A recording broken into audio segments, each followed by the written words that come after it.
Another important application of Le Chatelier's principle when we're thinking about equilibrium is thinking about temperature. So when we have a change in temperature for a reaction, how will it affect the equilibrium? So the answer here depends on whether a reaction is endothermic or exothermic. So changes in temperature.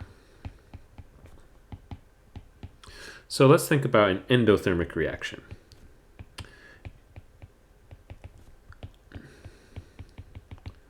That means that delta H is positive, right? So if we write out delta G equals delta H minus T delta S, this is a positive value.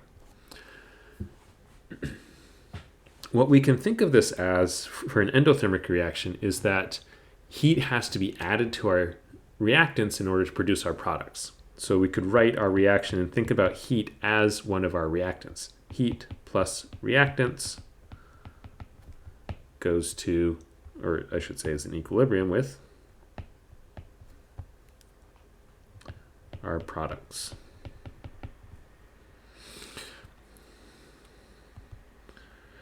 So we can think about, just like we would for any other reaction, we can think about, how does changing the amount of heat present in our system affect whether it shifts to the left or to the right. So let's say we increase the temperature. So we heat things up. That's like adding heat to our reaction. And if we add heat to the left-hand side, that is going to push our reaction to the right.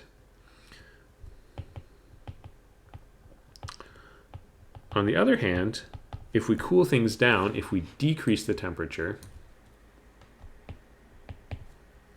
that means our heat, not positive anymore, our heat is decreasing, and now we're kind of pulling things from the left-hand side, and our reaction will shift to the left.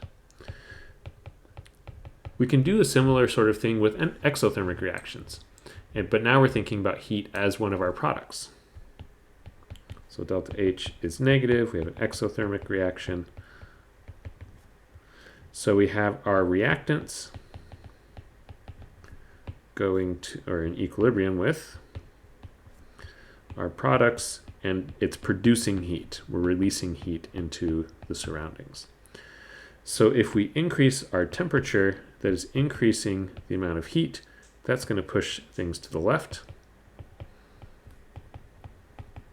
And if we decrease the temperature, cool things down, that now is decreasing the amount of heat, and we're going to have to push to the right to compensate for that.